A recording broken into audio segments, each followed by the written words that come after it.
Good afternoon, all. I, Dr. Gayatri Gande, Professor, Department of Panchakarma, heartily welcome you all in this series of guest lectures arranged by the GJPASR, especially for the seekers of successful medical practice. As you know, all GJ Patel Institute of Ayurvedic Studies and Research, New Vallabh Vidyanagar, Anand, Gujarat, dwells under the umbrella of Charutar Vidya Mandal University, which was established in the year 2019. GJPIASR has been successfully conducting BAMS degree course from 2006. Recently, it has added feathers in the cap by introducing MD course in Kaya Chikitsa and Panchakarma and a certificate training Panchakarma technician course for the Panchakarma therapists. Under the able guidance of our director, Professor Dr. Babaria Sir, GJPI is organizing guest lectures by eminent medical experts since January 2023, and now it is extended in the form of webinar for the whole Ayurvedic fraternity. Today, friends, we have received an opportunity to hear to a very enthusiastic and dynamic personality, that is Dr. Ranjit Nimbalkar. Dr. Ranjit has done his MD in the subject of Roga Nidana from University of Pune and PhD is done from MUHS Nashik. He has also completed BA in Sanskrit and MA in Sanskrit with a specialty of Mimamsa from the Tilak Maharashtra Vidyapit, Pune. He has also done postgraduate diploma in clinical research from ICRI, Mumbai. He has teaching experience of 21 years and also an extensive research experience of 21 years. He successfully handled his responsibility at the Cancer Research Project of Ayurveda Hospital Research Center, Wagholi, Pune. He has worked as ICU registrar at Sanjeevan Hospital, Pune for 2 years. Currently, he is a renowned practitioner in Pune. He is running Anubandha Healthcare at different branches of Pune in different areas like Sadashivpet, Aund, Viman Nagar, etc. He has visited US and Europe to deliver lectures for the propagation of Ayurveda. He is frequently called upon to deliver his expertise in the CMAs conducted by the Institutes of National and International Accord. Cancer, PCOS, autoimmune disorders, obesity, psoriasis are his specialties. Friends, his introduction will be incomplete if I don't mention about his vast knowledge and interest in the literature and history. He is an extensive traveler, nature lover, and fitness freak who is regular at marathons and cycling. He also writes blogs about his traveling experiences. So, friends, we have a multi talented guest whom we are really eager to hear. Before handing over the session to Dr. Ranjit, attendees, one request to you all, if you have any doubts, please put your doubts and queries in the chat box. Those will be answered by the guest speaker at the end of the lecture. So, with this, I hand over the session to you, Dr. Ranjit. Eager to hear you. Thank you. So thanks a lot. Namaste to all, and heartfelt thanks to Dr. Gayatri Madam for giving this opportunity on this able platform, we can say, in front of August audience, just to put my views. Actually, this is a somewhat means hatke sort of topic, maybe. So I'm trying to touch this topic, and I will just share my experiences in practice, what I am doing, and why I came to this type of thought process, etc. So there is always a inverted comma that this is not mandatory for all. These are only my experiences. Whatever you accept, you can take, and if you don't accept or if you are not okay with it, you can just leave it or think over, and maybe over a few years down the line, you may also come to the same conclusion. But let's see, this is only an effort. So thank you, Gayatri Madam, again, and we'll start our presentation. Before that, I would like to pay respects to all my gurus, because of which whatever small things I could do in this much of life are really only because of them. So first of all, our great guru Vaidya Mava Kolhatkar sir, because of whom actually we came to Ayurveda. Means BMS for MBBS, but from BMS to Ayurveda is a different journey, as we all know. and that was only because of our collector sir, and he taught us how to read text and how to use tikas and how to make granthas by heart and all those things. Afterwards, after passing the PA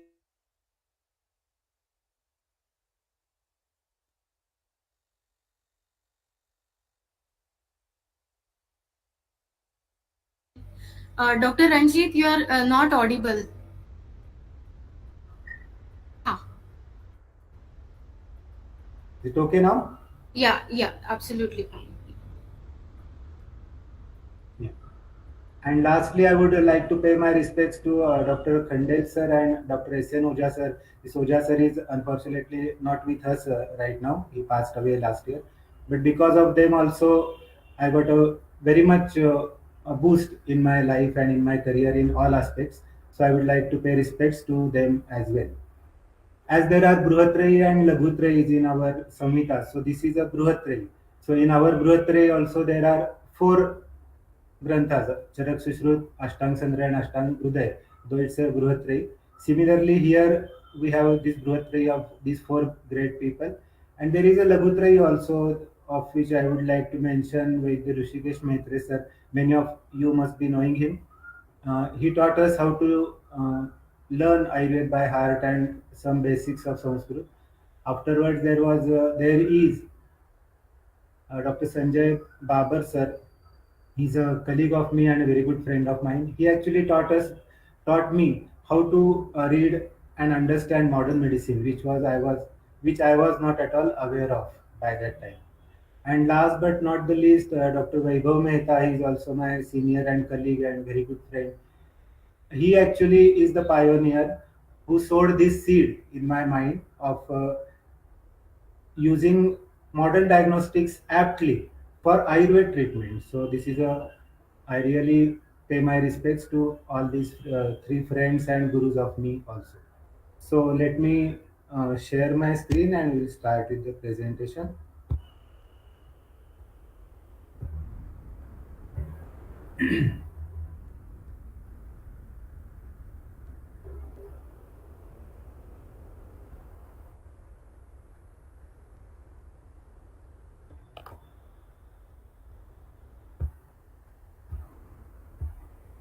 Visible? Hello? Yes, yes, Dr. Ranjit, it's absolutely Ah, visible. okay. Yes. So we'll start with our presentation today, which is topic given to me is use of modern diagnostic methods in Ayurveda practice. Why and how? Why is also important question, and how is a even more important if we give good answer of why. So I will try to go through it. Let's start from the very beginning. What is the prayojan of Ayurveda? Actually, anything in our life has some prayojan or goal. There is nothing niche prayojan in our life. So, for Ayurveda, as we all know, Dhatu Samya Kriya Chokta Tantra Sasya Prayojana. So, Dhatu Samya Kriya is the principal goal of Ayurveda. So, it can be in a form of Swasthya Rakshan or it can be in a form of Vyadhi Parimuksha. Again, this Arogya or Nirogi Avastha, this Arogya is good for dharmartha kama mokshanam karanam, or it is a jivitasya cha hartara roga. So roganash and arogya prapti is the basic prayojan of Ayurveda. There are few more verses, we all know these. Sharira madhyam khalu dharma sadhanam. So dharma sadhanam if is the goal, but sharir or our healthy body, obviously, is the main sadhana for that. Again, Ayushya is again the same thing. Sharirendriya Sattvatma Sanyogo Dhari Jivitam, we know. So Ayushya is again Sharir is already included in that.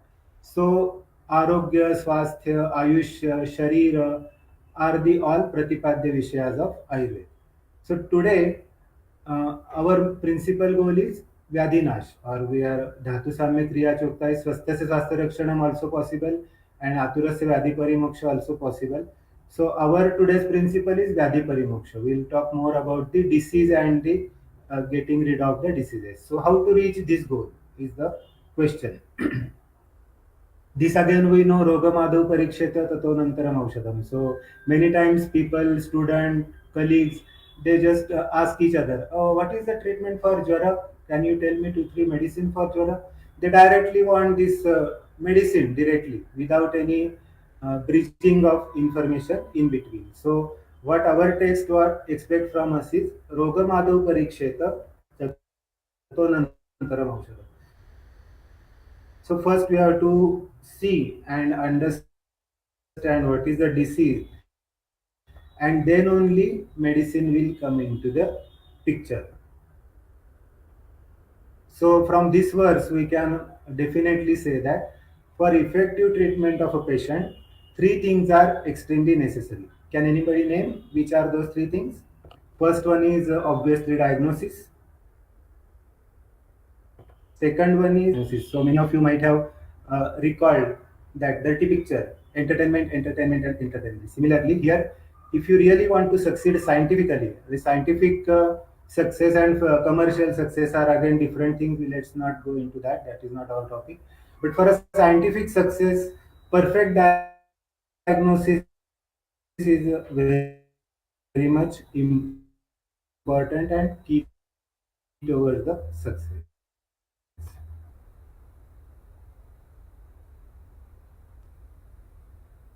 Now, what is a nidan or how this diagnosis should be? It's like students of UG actually.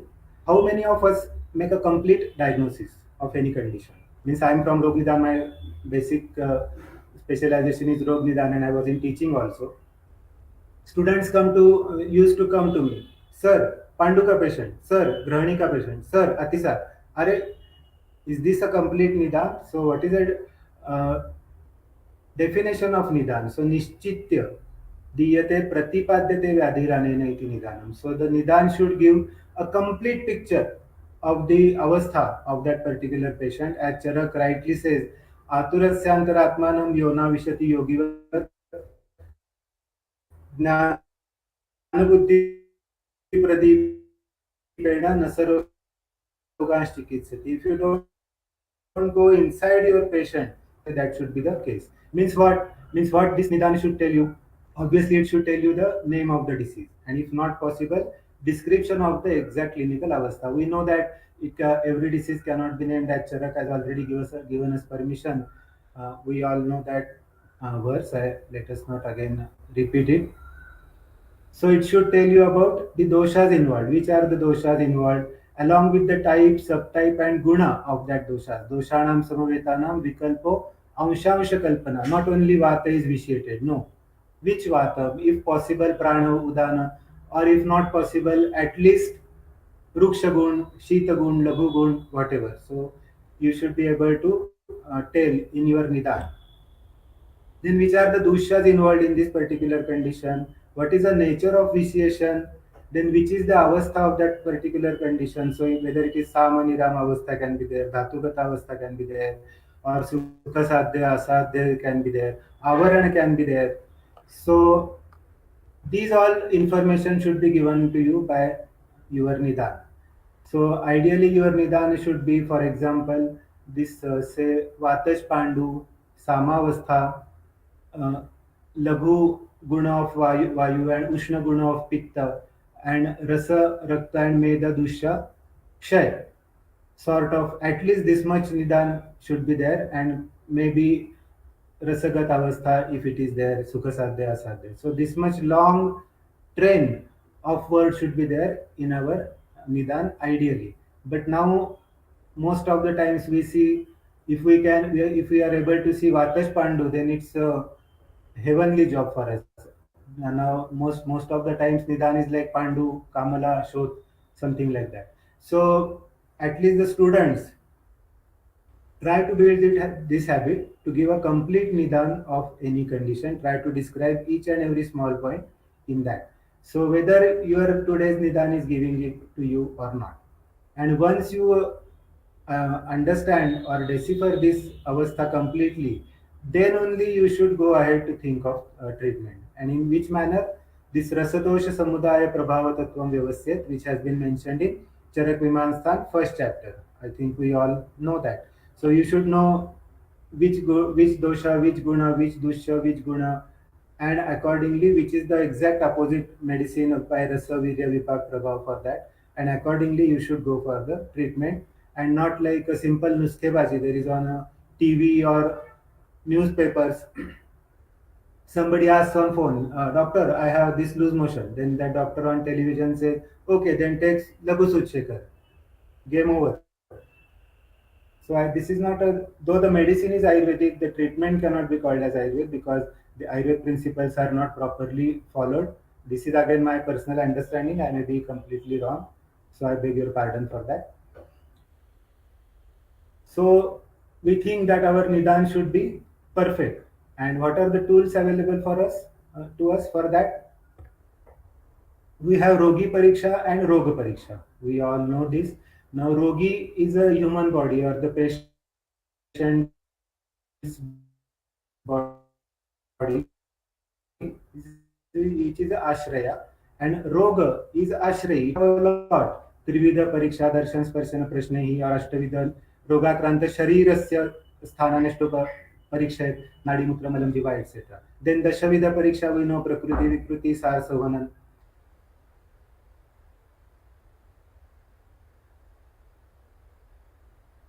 Then Dusham, Desham, Balam, Kalam, Analam, Prakritim, Vaya, we all know. So these information about the disease. But here Ashray is a Roga Pariksha. There is a one beautiful paragraph in Charak. Rogam ekam evam prakopanam evam yonim evam atmanam evam samsthanam evam shabdasparsha ruparasagandam. There is a huge list. But again, if you shortlist it, it comes to Nidan Pancha. So we all know Nidan, Purva, Rup, Upashaya and Samprapti. So our basic goal today is disease. So we'll just leave this Rogi Pariksha right now. We'll come to it afterwards. But let's move on to Nidan Pancha.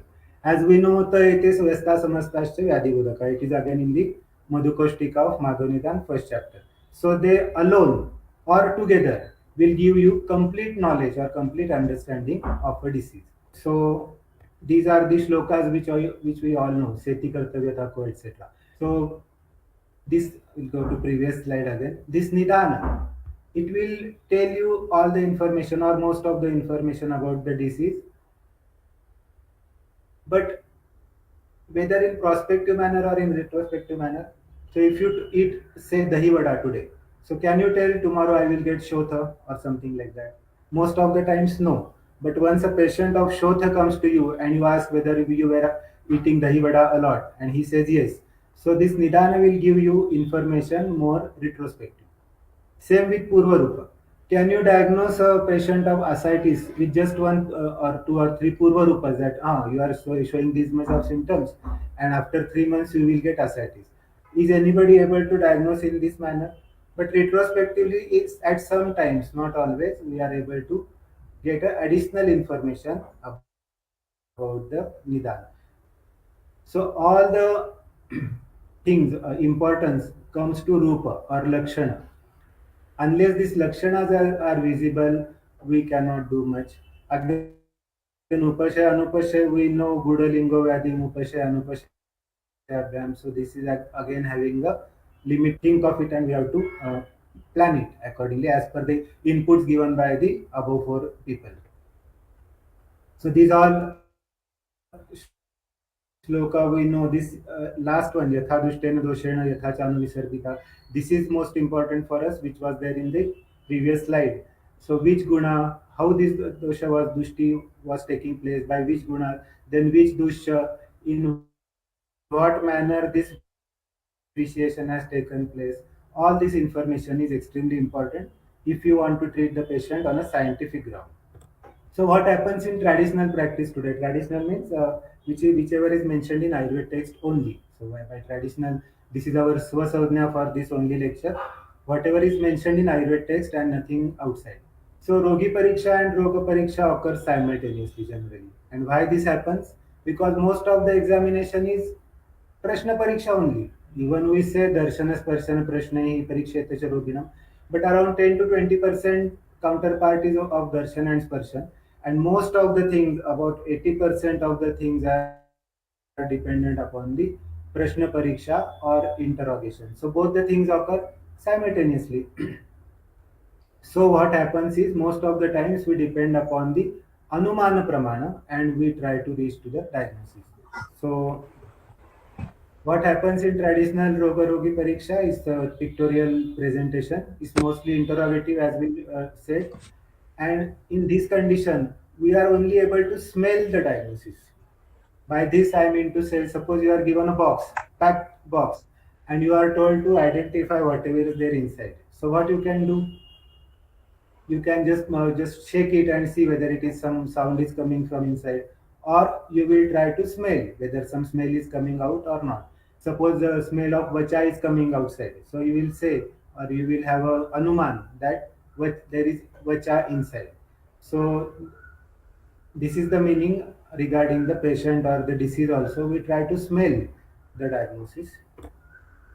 But now what has happened is, in today's era, the modern scientific developments are in a rocket speed actually, and lots of new methods of patient examination are being added day by day. So even if we believe pratyaksham hi alpam, analpam apratyakshamasti, tad agam anuman yukti bhi upalabhyate, etc. But still, what happens is the spectrum of pratyaksha is far much more than it was in the Samhita Kala. So today is also Pratyakshami Alpam, this is correct. But we can say those times Pratyaksham was Atyalpam, maybe. So now it is Alpam, sort of thing. So we should always remember this fact that the science is never static, never stagnant, never content with the boundary it has reached. So never put any boundaries to you. It is always dynamic, breaking bounds, and science abhors a limitation. This is very important thing. You should strongly dislike the limitation. You should not limit yourself. So no, this is my limit, I will not go beyond that. This should not be the case at any condition. So these are the two eyes which are provided to us by modern medicine. So first is clinical examination, and another is various investigation. So in the same previous example, again this box is given to you, and you are asked to identify what is inside that. By smell, you just thought that there can be vacha. But if that box is now put into the scanner machine, which is on the airport, so the X-ray can see what is there inside. So this is like investigation. Or there is a small hole made to the box and small camera sent inside. That camera can see what is there inside. So these things are increasing the array or spectrum of pratyaksha, and which is very much, which can be and which should be very much useful for us.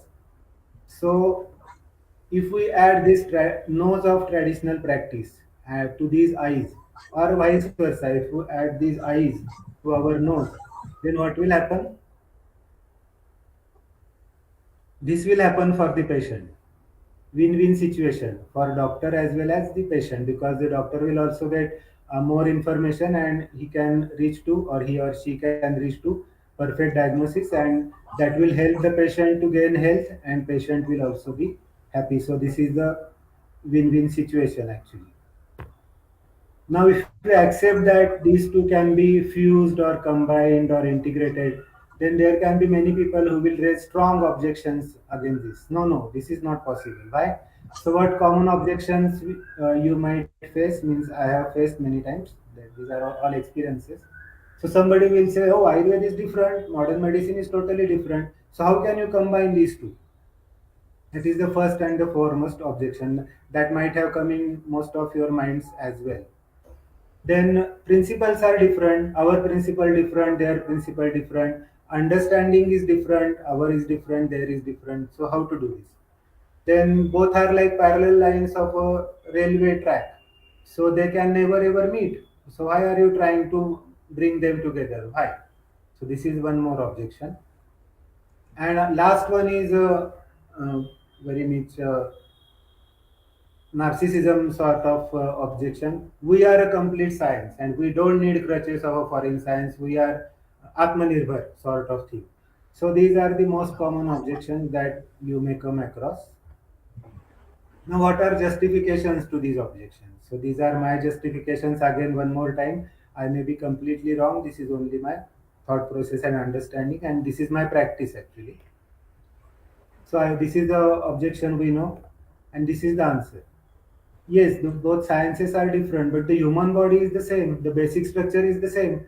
how you look towards it, that perspective is only different. So that is not a very big issue. We can always, two parties of totally different thought process can come together to make a government. So what is the problem over here? Because body is the same. Now principle different, understanding different, but goal is the same, to make the patient disease free or healthy is the goal of that science and this science as well. Then there are like parallel lines of a rail, they cannot come together, they cannot meet together. Then why? So the answer is, for proper running of a train, both the rails are important. Train cannot run on one rail only. Even though it's a monorail, as the name suggests, rail is one, but there are again two hooks so that the train is attached to that hanging monorail. So even if the name is monorail, still it needs two bases, something like that. And last one again,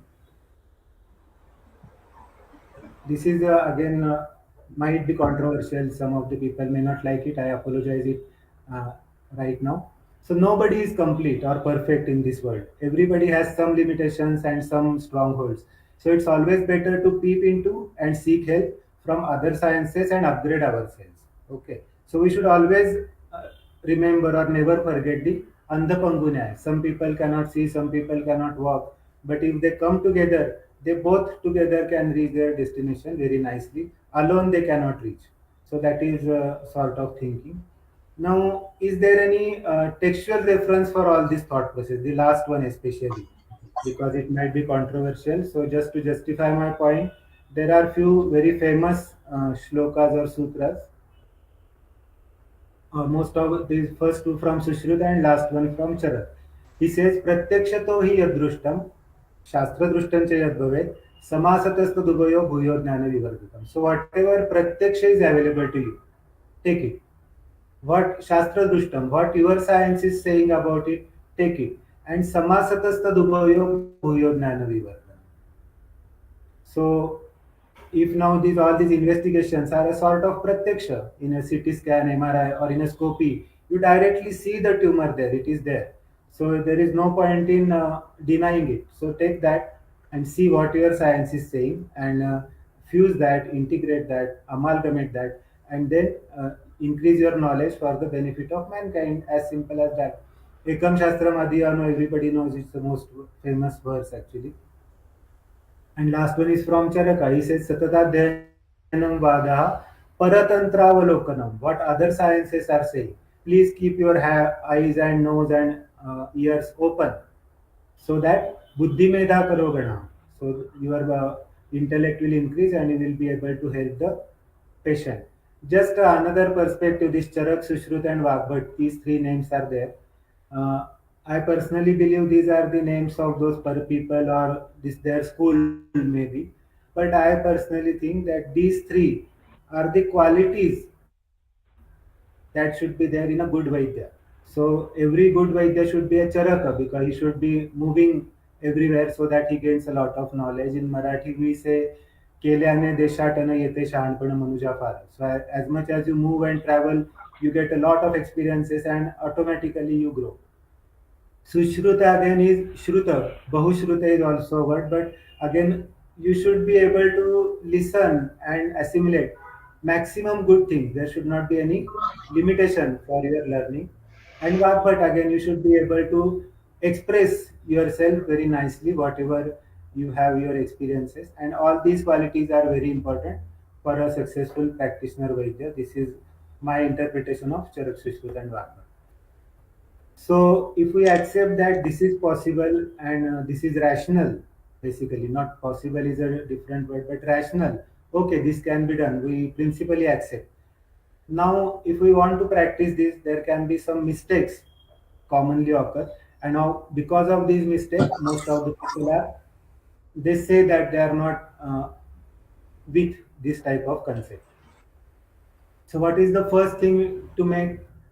The information given by modern systems and information given by Ayurvedic system should be kept in a separate compartment as far as possible. They must not be entangled and there should not be any fuss as such. This is first one. Then at some places what happens is this keeping separate is not possible. So at that time we have to transcribe that info into our language, not translate. There is a little bit difference between transcribe and translate. So transcribe is like bhavartha and translate is like bhashantar. So if we say vata in our language, so its transcription will be the energy force inside our body, which is responsible for various functions like movement. So this is transcription of vata. And what is translation of vata? Wind. So if you write wind, then all the classical scientific people will run behind you. But if you try to transcribe, then definitely this is a scientific effort as far as I understand. So as a general rule for deciding the treatment protocol, use traditional method of diagnosis, means whatever mentioned in Ayurvedic text. But for confirmation of our diagnosis, cross-checking of our diagnosis, additional information if needed and provided by that those things, and monitoring of the prognosis, use modern tools. Means we are given the treatment, but is it really helping the patient or not? Use the investigation and other tools which are mentioned by modern medicine. So here in the second thing they are said that transcribe and translate. So which are those conditions where transcription becomes a must? So in some diseases in today's era don't show any symptoms at all. That is a very big problem nowadays. So abnormal reports or of investigation is the only tool available to us for their assessment. Then smart use of such tools. I think somebody mic is on. Could you please switch off the mic on mute? Smart use of such tools in such cases is extremely necessary. For example, diabetes. We know we see in practice also some patient just goes randomly to check the sugar and it is found that is 300. Then he comes to know that he is a diabetic patient, that there are no symptoms. Same with hypertension, you just check the BP and it becomes to be 160. There is no symptom at all. Same with IHD. Many times this happens in cancer also. There are no symptoms till the stage 3 or stage 4 cancer has reached. So there are no symptoms. In Purva Rupa we say that there are very bal or small type of symptoms which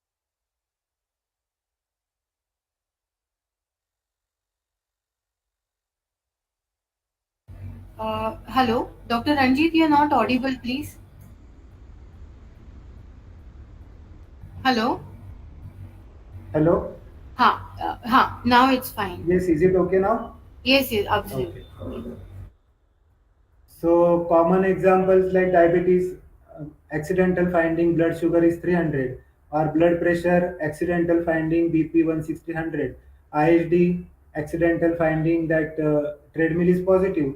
Many times this occurs in cancer also. There is no symptom at all till the cancer reaches stage 2, stage 3, stage 4. Patient is totally asymptomatic. So what to do?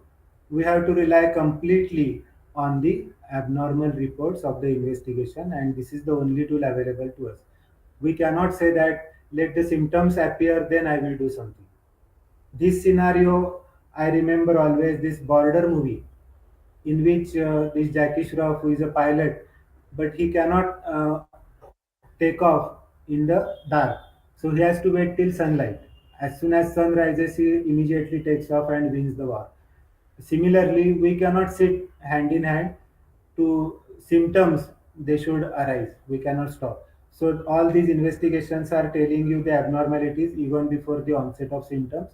And if we believe that अप्राप्तेवा क्रिया काले का प्राप्तेवा न कृता क्रिया क्रियाहीनाति रिक्तावा साध्येष्वपि न सिद्ध्यति. So this is the kriya kal. These reports are abnormal. So dosha prakop or dosha vikruti already there. So this is the time of treatment, but we don't have any clue how to treat because there are no symptoms. So we have to take support of the investigation. So after all this, let us move on to clinical examination and investigations. What are they, clinical examination? So let's come to clinical examination first. As we all know, there are many systems in the body: cardiovascular, respiratory, GI, genitourinary, musculoskeletal, and whatnot, neurological. So all these systems, there are four common ways of checkup, inspection, palpation, percussion, and auscultation. So they are again something like darshan, sparshan, prashne. You can all add into that. But these are again very much specialized and very much advanced type of clinical investigation. And whatever information you gather through these four will be called as signs. Signs and symptoms are two totally different things. We are coming to that afterwards. So whatever your observations are, because after these investigations will be called as signs. So in addition, every system needs some special ways of clinical examination. For example, neurology, there can be deep tendon reflexes, DTR, or higher center examination like memory, speech, etc. Musculoskeletal, again, muscle power we have to see. Cardiovascular, blood pressure estimation, or pulse diagnosis, something like that. So every system, these four are the basic, and every system has its own peculiar methods of clinical examination. So we have to be mastery in that. So observations of this clinical examination, that is science, can lead us to useful clues in Ayurveda understanding. So if you elicit and gather good information through this science, that will help you for your Ayurveda diagnosis and obviously treatment accordingly. So there is a asterisk terms conditions applied a sort of asterisk mark. It says if transcribed properly. So if you extract a correct meaning through this type of investigation or clinical examination, that will definitely help you for your Ayurveda diagnosis. For example, a sluggish DTR means deep tendon reflex. It can be interpreted as Vatakshaya because in Vatakshaya we all know Lingam Shine Nilangasya Sadulpam Bhashite Hitam Alpacheshta. So sluggish DTR can be called as a Vatakshaya with lack of Chalaguna. We get Guna also.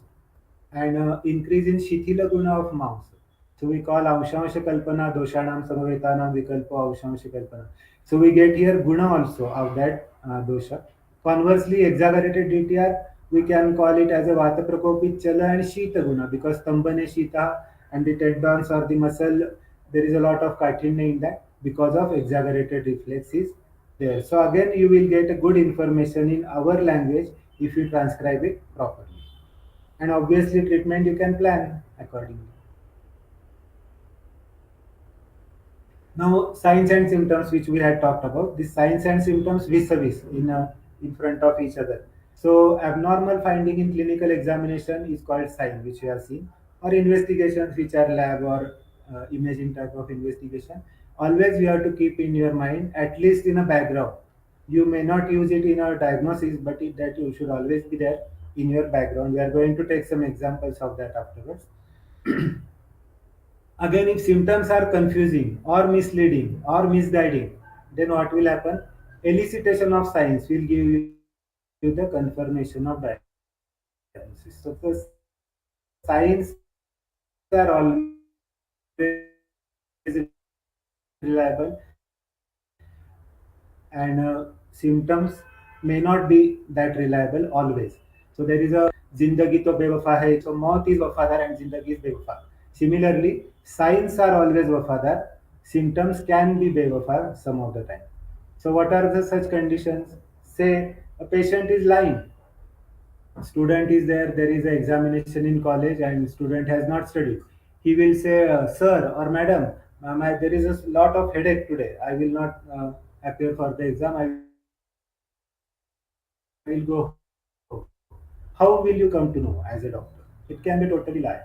Or there can be some conditions where patient cannot tell his or her complaints to you. Maybe a dementia patient, he doesn't remember anything, or comatose patient, or pediatric children, 2 3 years of boy. How can he tell you what exactly is happening? So only sign elicitation is the only way out for a proper diagnosis. So signs have actually no questioning at all. So if you have a scientific success in your clinical practice, you already talked about the scientific success and the commercial success. If you really want a scientific success, many of the quacks are also commercially very much successful. But we are talking about the scientific success. For that, only science can help you for proper diagnosis and further scientific management of the patient. So science will always provide extremely important information, which is always true. Always or most of the times, more than 90% of the times, this is true. Now let's come to investigation. There are again basic two types, lab and imaging. In lab, all the body tissues will be checked, maybe blood for hemogram or biochemistry. Body fluids can be there, urine or ascitic fluids, sputum, etc. Then tissue biopsies are there, biopsy or FNAC sort of. Imaging, this we all already know, so let us not waste time in that. Now, what are these investigation? This is additional hand of technology to human brain to reach even further for the diagnosis, even beyond the elicitation of science. So they are extremely objective and reproducible. So they are very much reliable. Then extremely useful for quantification and documentation of results of our treatment. What do I mean by that? Suppose a diabetic patient comes to you and he says, "Doctor, I have these so 2 3 symptoms, and give me medicine." You give medicine, and after 3 months, you say the patient says, "Oh, now symptoms are much relieved now." So what you will say? Yes, my medicine has worked. But in another condition, a patient comes to you. He says, "My fasting sugar is 250, PP is 400, and these symptoms are I am, and sugar is 120 and 140 fasting PP." So, which scenario would you like more? One with the documentation or one only with the clinical improvement? So this is called as evidence-based medicine. You should have evidence about whatever you are claiming. So for keeping this evidence and documentation, which is most important, not only in scientific world. Suppose unfortunately you get diabetes tomorrow, and you just take medicine and you say, "Now clinically I'm okay." Won't you check your own BSL? Definitely you will, and you should rather. But again, there is some loopholes or flaws also that we have to keep in mind. There are some human errors or limitation to the investigation. There can be false positive or false negatives. They are always to be kept in mind. So human brain is the servopari. It should decide what is right and what is wrong. So you can see the footnote on every report that please correlate clinically. So whatever investigation is saying, the treating doctor has to use his brain and take the take-home message from that report accordingly. That's why Charak says, "Vijnata Shasita Yokta Pradhanam Bhishagatratu." So that treating physician is on the top level of the pyramid. So for pinpointed diagnosis and Ayurveda treatment accordingly, perfect blend of Ayurveda clinical questionnaires and modern Ayurveda clinical questionnaires and modern diagnostic tools is extremely necessary, is our hypothesis. I hope many of you will believe, many of you may not believe today, maybe they will believe around 5 10 years down the line after experiences, or somebody will not believe at all. So everything is okay for us, no problem. So again, this picture which was there 4 5 slides ago. So this is what I meant at that time with this picture. You use these clinical examinations also, clinical methods, various investigations, whatever are available to you from modern perspective. Traditional practice, interrogation of the patient, all what you eat, what you not, then what is the symptom, the details regarding that symptom, everything. And if you use all these three, this smile will come on the face of the patient also and the treating doctor also. Now, if we agree with this, why part from our presentation is now finished. The title was there, why and how. So let's now come to how. If you agree that okay, let's try this. This is not that nonsense sort of thing. So how to do this then? Now this is a you can say my routine practice of working. How to assess the condition. So first of all, now what happens is most of the times our patients have already gone to 4 5 10 15 modern medicine doctors for their disease, and there are a lot of this much of bunch of reports with them. So whenever patient has such type of reports with him or her, I personally or we should personally go through all the reports properly. And again, for that, we need to have at least a baseline knowledge of all those investigations. Now, luckily, we belong to Rog Nidan, so we have some, not all, but some understanding about the investigation. But if you wish to practice, then you should have extract some time to study this about all this investigation and have at least first hand idea about the interpretation of the reports. So go through the reports, what they are saying, then what is the past treatment history, whatever your patient has taken medicine in the past for the same illness. Then history of present illness, we also do it in our case taking. So this is again a clinical. These two was more paperwork. This is a clinical interaction with the patient. And lastly is the current clinical condition. So in these four steps, you should try to assess your patient. Now first one is report. So what reports will do? Reports will give you the exact diagnosis of the condition. BSL 250, बात खत्म उतने उसका BSL है. So you have to now think, you think whatever you want, but sugar is there, that's the reality. Extent of disease. So it will give a general idea about prognosis of the diagnosis. Means इस patient को जो disease हुआ है, what is the prognosis of that? What happens is many times it's like a iceberg.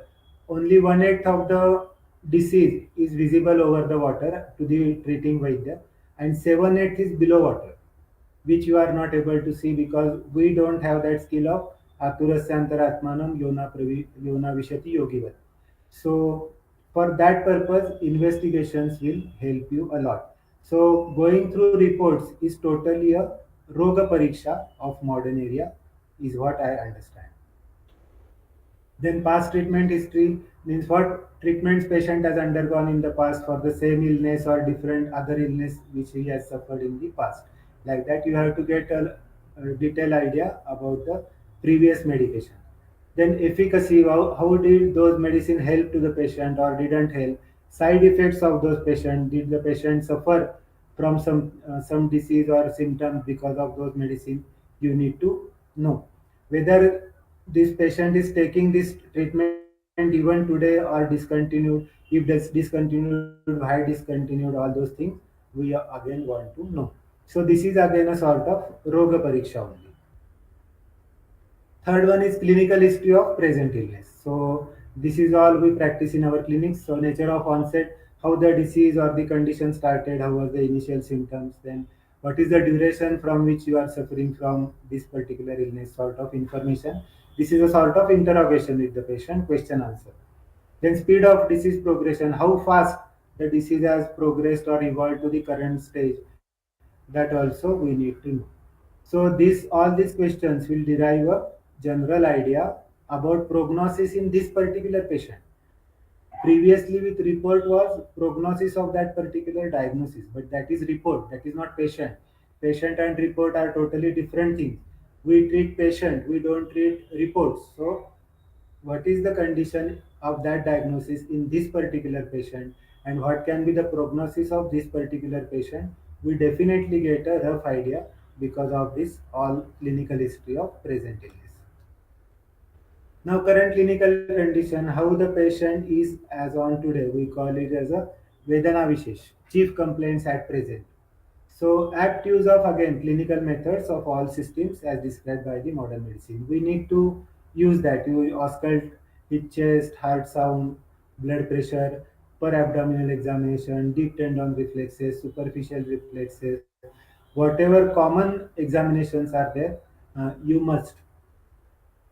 In my clinic, at least for the first time, for every new patient, I check his or her BP without fail. And till now, I remember at least 20 to 25 patients who I have diagnosed their blood pressure or high blood pressure for the first time just because of this habit. Because what happens if you don't check the blood pressure and patient is really hypertensive without any symptom, then that will go unnoticed and patient will have to suffer about it in the future. If you can treat blood pressure or not or hypertension or not is another issue.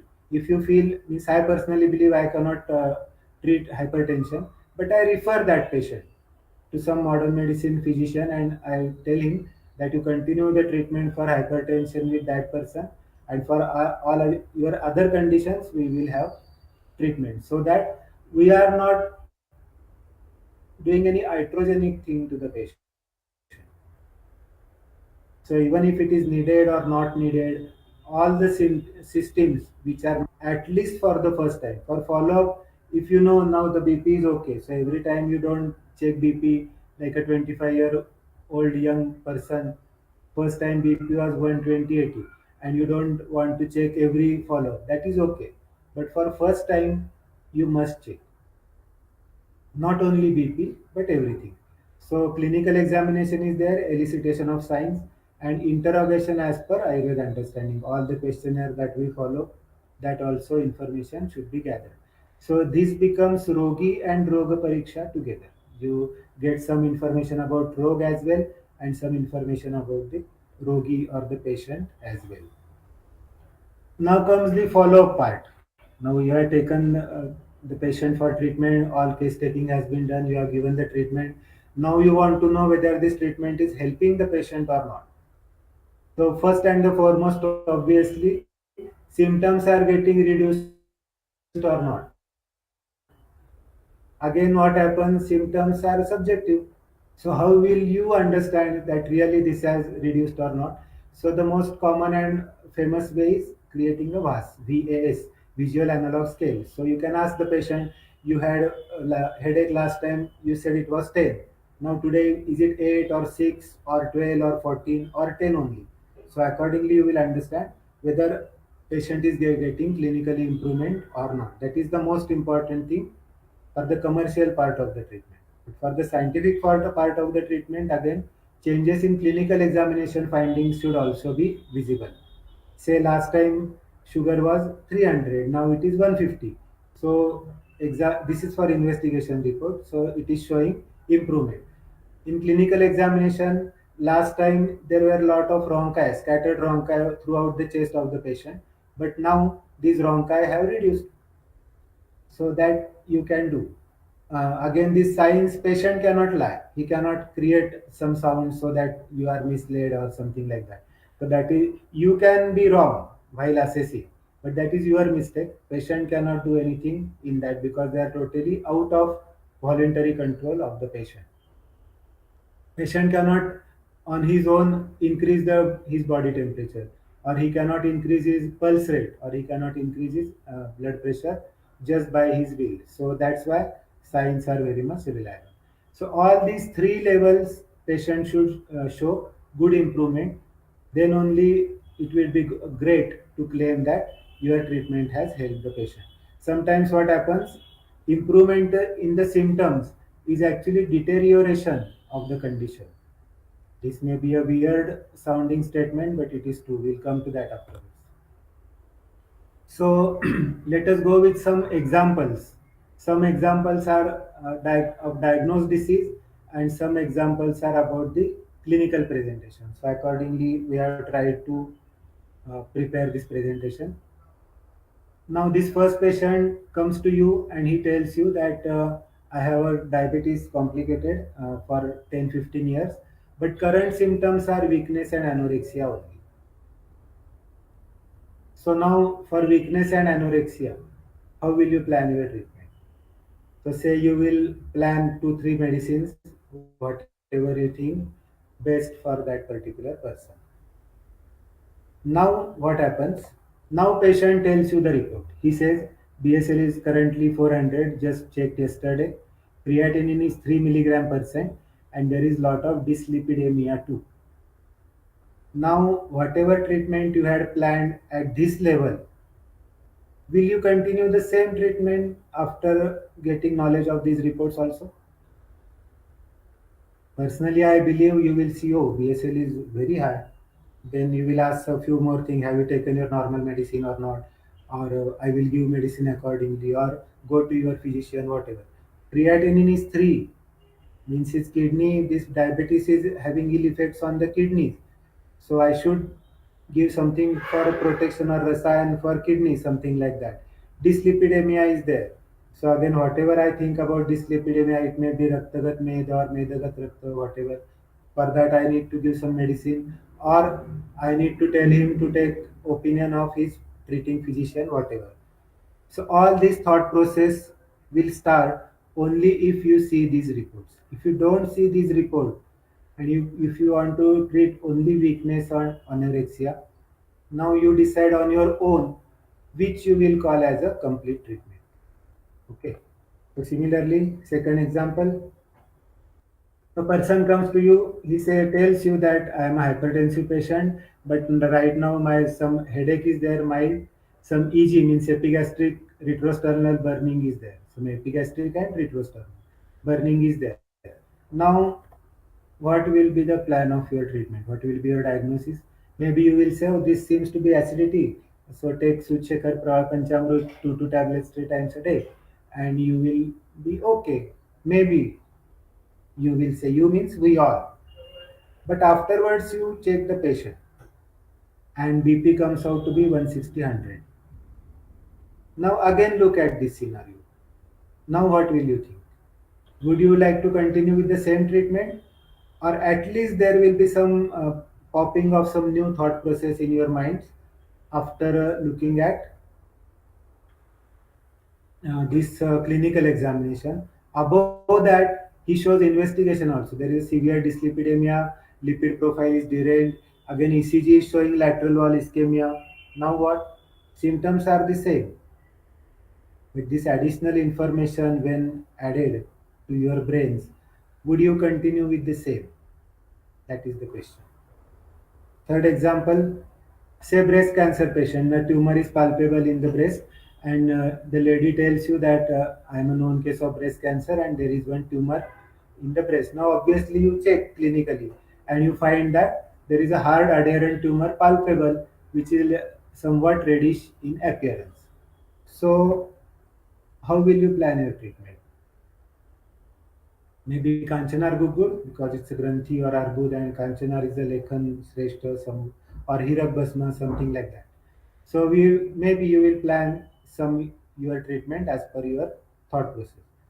Now she shows you her investigation. There are again I have made two scenarios. In one scenario, she shows you these reports that her ERPR of her breast cancer is positive, grade is first, stage is second, which is known to be a good prognosis of patient. Now, how will you plan your treatment? And because clinical presentation is the same.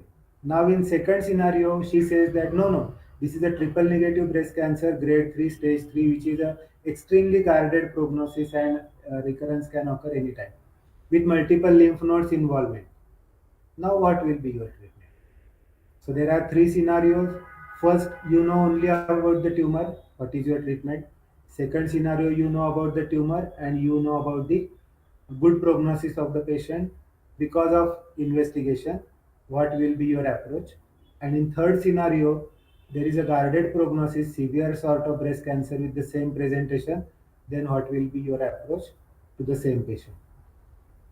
If you say in all these three conditions my treatment will be the same, then you may not use the investigation. But if you say that no, it seems that I need to change my medicine little bit here and there as per the information given by these reports, then we can say these investigations are necessary to some extent for our Ayurvedic treatment. We are not at all giving any modern medicine drug to the patient. Modern medicine drug will be given by the modern expert, not us. Now these were diagnosis and the information given by their reports. Now some case scenarios let us discuss. Now this is a 32 years old male patient complaining of continuous headache, and now all these scenarios I have experienced in my own clinic and I have learned from them. So that's why I am sharing with you all. So continuous headache and intermittent nausea and vomiting. So what will be the thought process? Maybe hyperacidity or migraine. Even after giving treatment by these classical methods, these two can be diagnosis, means Ardha or Amla Pitta. But even after 2 3 months with all the treatment, patient didn't get any relief. So I advise the patient to get his IOP done, intraocular pressure, and he was found out to be glaucoma patient. Now only this investigation can tell us that there is a glaucoma because the patient did not have any symptom, and the same time the ophthalmologist gave him eye drops, and his headache and nausea vomiting stopped. So glaucoma was the condition for which these symptoms were there, and this could be diagnosed only because of the investigation, and classical methods had some limitation for that. So why not to use investigation? That's the question. Now this is 45 years old male patient complaining of low backache after walking. Now this patient had this type of dull pain for 2 3 days. So he went to some his nearby doctor. That doctor gave him some painkiller. Some Ayurvedic doctor also he went. He did Snehan Swedar, and still pain was there. On third day, patient called me. The patient said, "I have a low backache after walking." So this classical method diagnosis treatment was already done. So I told him immediately to go to hospital, get your ECG done, and call me afterwards. So after ECG, it was found to be inferior wall MI, evolving sort of. So after even 2 3 days, they would have passed. The patient would have passed away maybe. So low backache only with clinical methods and low backache along with the investigation. This much difference can be there. Within 3 days, bypass of that particular patient, PT, CABG, coronary artery bypass graft, was done, and patient is still okay now. This is 4 years ago. This is a old case. Now this is 38-year-old female complaining of delayed menstruation, fissure, weight gain, lethargy. So what can be the diagnosis by classical methods? Maybe Medovruddhi, then Rajakshay or something like that. Fissure means GI tract something. Lethargy, Kaphavruddhi, sort of. Then after investigations, when she was investigated, she was found to be severely hypothyroid. So this is again a practically visible condition, and this is a medically means clinically observable condition. Again, there can be a lot of gap in both. Another case, this 42 years old female complaining of left mandibular molar pain on walking. This patient we had been to Andaman, and she was not my patient but just a co-traveler we can say. And she said, "Doctor, when I walk, there is a 2 3 kilometer long walk in that trail." She said, "My left there is a pain in my molar tooth of left mandible, means lower side, and it happens every time. At home also, if I go with the staircase, then there is some pain." So she was. What can be the diagnosis then by classical methods? Molar pain. I really don't know. And what is the treatment? That also I don't know. But she was asked to investigate properly, and she was found to be posterior wall ischemic heart disease. So these are the gaps of information or gaps of knowledge which investigations are giving us, and making our treatments more pinpointed, or at least we know this is not our patient. We can refer the patient to some proper person. There is no harm in that. You are not here to cure all the things which are coming in front of you. Knowing that this is not my cup of tea is as equally important as giving result to your cup of tea. Both the things are very important for a scientifically successful treatment. One more scenario, this patient with right lateral chest pain with every respiration like Parshvashul. So medicine was given and now pain is reduced. What I had said previously, improvement in the symptom may not be always an indicator of curing of the disease. So what happens? What is after this information? What will we think? The medicine has worked, but after investigation, it was seen that chest X-ray there was a pleurisy. What happens is whenever there is a dry pleurisy, in which there are visceral and parietal pleura, they are inflamed, and when they rub against each other with every respiration, there is a pain. But afterwards, as the disease progresses, there is a secretion of fluid in that, so that the friction stops. The friction stops, partial will stop. So what clinical examination will help? You have to auscultate the chest. If you are able to hear the air entry and pain is gone, then we can say yes, he is improving. But if you are now not able to hear the air entry and pain is gone, that will tell you that the disease has worsened, which was confirmed by the X-ray. This case happened at my friend's clinic, so it was worsening of the condition. In Ayurveda also some of the examples you can find. In Kshayaj Kas he says, Snigdha Prasanna Vakratvam Shrimat Dashana Netrata. So the patient looks so bright and so glamorous that like anything, but it's a Kshayaj Kas and generally it can be fatal. In Arishta Lakshana also similar Lakshana you can see. So the worsening of the condition can also show transient improvement in the current clinical condition. So that we have to keep in our mind. And this is the last scenario. This is a 45 years old male patient with ascites.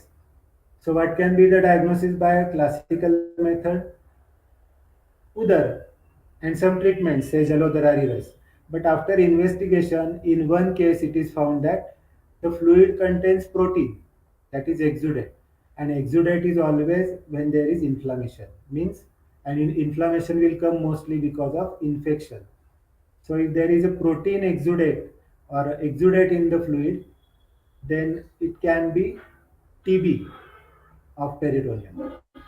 And if it is without protein transudate, then it can be only fluid leak because of pressure gradient or portal hypertension or something like that. So, to conclude, I am coming to an end. Perfect diagnosis is the only key of scientific success. That is the first and foremost we propose in this presentation. Making a habit of complete diagnosis, not only Grahani, not only Pandu, not only Rakta Pitta, but complete diagnosis for perfect Ayurvedic treatment is extremely important.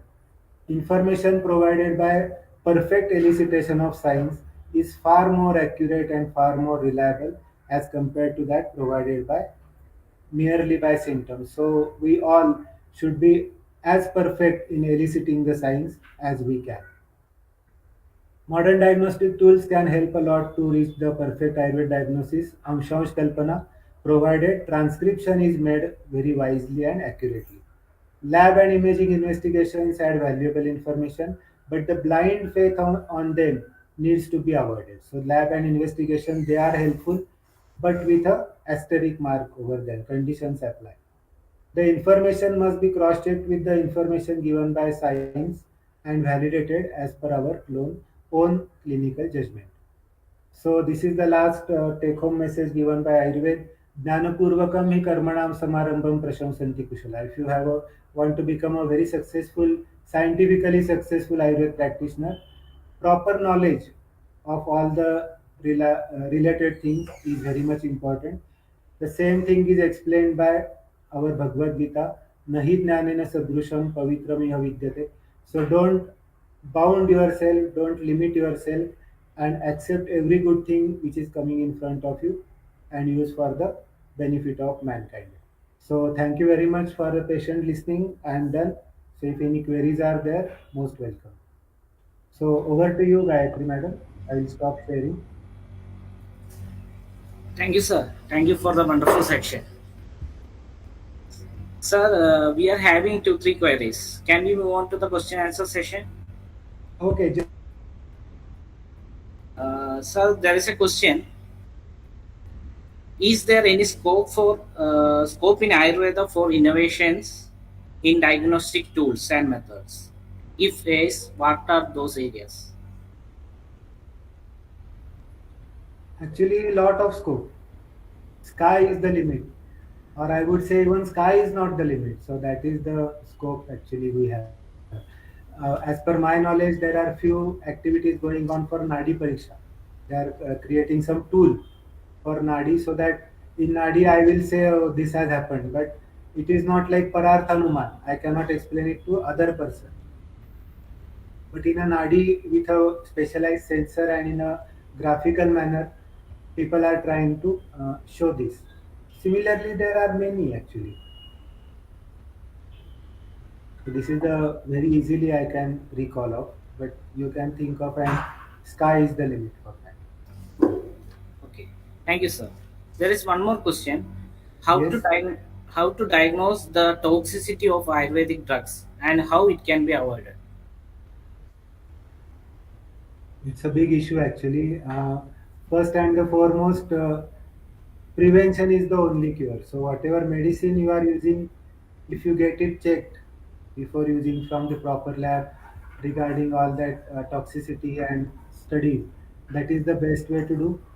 Or otherwise, if patient is showing some symptoms or some signs related to that, then getting these blood investigations done of the patient. Thank you, sir. The same scholar has added on one more question that, like Nadi Taringani, can you suggest some other areas where Ayurvedic students can contribute? So sorry, I missed some network connection. Could you please repeat again, sir? The same scholar asked one more additional question to the previous question. Like Ah, Nadi Taringani, can you suggest some more areas where Ayurvedic students can contribute?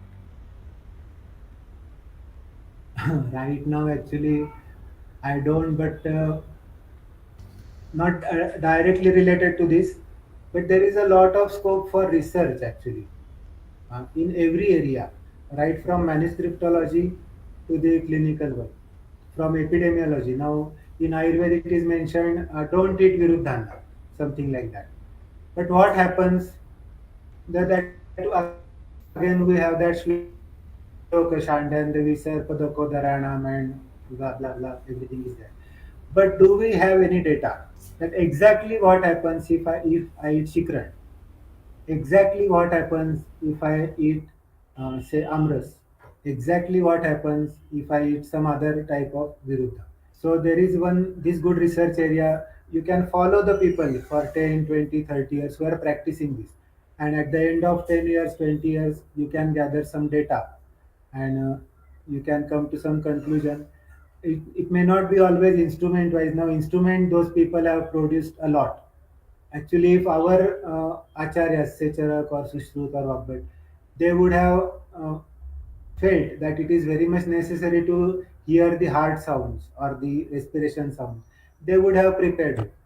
Now, Vagbhat or Sushrut, they have given a lot of other yantras like Yoni Vikshan Yantra or Karna Vikshan Yantra, Buddha Vikshan Yantra.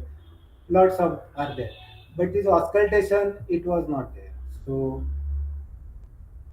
anything which is useful you can think of. Right now, I'm not in a position to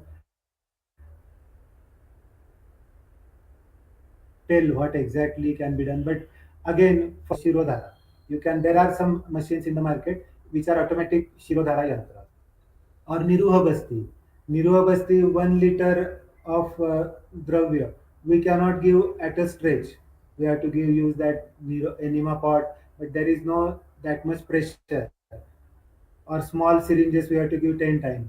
So there can be a big syringe of 1 liter, and you can give all the medicine in one go for the neuro type of patient. So there are many you can just think over, and there are many. But right now, I am not able to recall except for these 2 3 examples like that.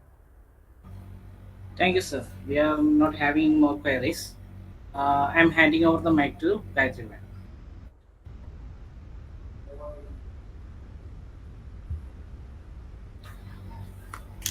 Thank you, Dr. Ranjit, for a very wonderful session, and I'm sure our students will.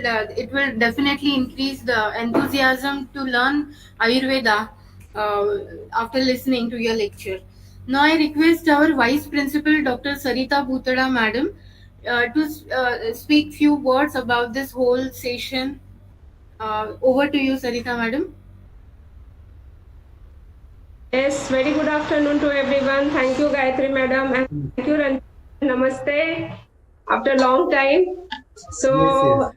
that today all fourth year student, interns, and PG student have a wonderful session of diagnostic method and how we can interpret into Ayurvedic diagnosis. And on the top of that, whatever I heard, I learned from sir, I can say clinical laboratory investigations are definitely important. But apart from that, clinical examination, what we are discussing about the Nadi Tarangani or any other, as a Kriya Sharir, I can say the Prakruti, Saradi, Pariksha, Dashavida Pariksha, already you mentioned. So clinical examination has its own importance. We can take help. Yes, modern diagnostic methods or lab investigation accordingly that. But nowadays, what I feel that many times we are more dependent on the lab investigation. Yes. And new students and everyone wants that कि ये lab report में है तो बस है. Touching to the patient, examination by hand, ये कहीं ना कहीं थोड़ा कम हो रहा है. तो वो भी हम लोगों को बढ़ाना चाहिए. And this way, sir guided us very nicely. So thank you very much, sir. Our college, CBM University, and all the students and staff who are attended and have a wonderful session of yours. Thank you very much, sir. Thank you, madam. Thank you, guys. Over to Vipin Shah. Ma'am, thank you, ma'am. Dr. Ranjit, there is one more question actually. So, please, if you could address how we can map gunas in investigation, like Snigdha Guna, Ruksha Guna. That is a huge means. It will take a lot of time, but for not everywhere, but in some cases or in some conditions, I have tried to. Means Snigdha and Ruksha, especially in lipid profile. It is said that HDL is a good cholesterol and all others are bad cholesterol. So what happens is HDL will form an internal coating on the endothelium of the blood vessel so that the bad cholesterol will not stick there. So this, if we know, Churnadi Pindi Bhava Hetur Guna Sneha, this is one work of Snigdha Gun. But at the same time, if you want to cut a jackfruit or you are preparing a dough, then what we do, if we apply oil with the hands or that knife, the sticky things will not get stuck to that thing.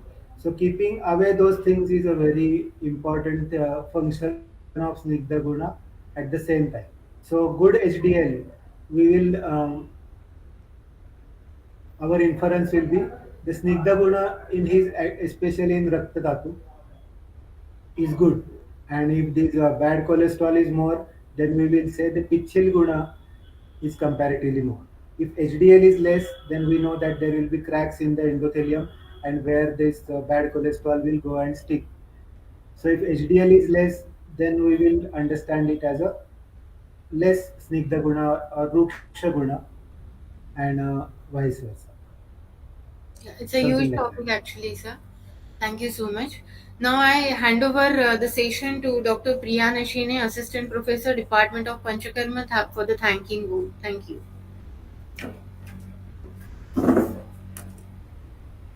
Thank you, ma'am. A very good afternoon to everyone. On behalf of the Department of Panchakarma, GJPISR, it's my privilege to propose vote of thanks for the webinar. First and foremost, I would like to thank CBM University, especially Engineer Shri Bhikubhai Patel sir, President CBM University and Chairman Charutar Vidya Mandal for encouraging and inspiring us for the conduction of this webinar. I'm also very thankful to the dignitaries associated with the CBM management. My heartfelt gratitude to a kind, supporting, and inspiring director, Professor Dr. C.H. Babaria sir, for his valuable guidance and encouragement in all our efforts and support to ensure this webinar become a success. Thank you so much, sir. I'm very much thankful or grateful to our today's guest speaker, Dr. Ranjit Nimbalkar sir, for giving us his precious time from his busy schedule and sharing his knowledge in a very understandable manner on the use of modern diagnostic method in the Ayurvedic diagnosis. Thank you so much, sir. I am very much thankful to Dr. Sarita Bhutna ma'am, Vice Principal GJPISR, for her guidance to make this webinar a success. I would also like to thank all the faculty members of our institute for the support and participations. I would like to thank all our online audiences for the attentions and valuable time to make this webinar a fruitful and productive. I must extend my special thanks to Extension Cell, PR Cell, Mihir Bhai, IT section for the enormous cooperation in the organization of this webinar. Last but not the least, a special thanks to all the members of the Panchakarma department for their sincere efforts and support for organizing the webinar successfully. Once again, I thank you all for your attentions. With these warm words, I move to the end of today's webinar. Please don't forget to fill the feedback forms in the chat box to avail your e-certificates. Thank you all. Thank you. Thank you once again for the opportunity. Thank you very much. Thank you very much, sir. Yeah.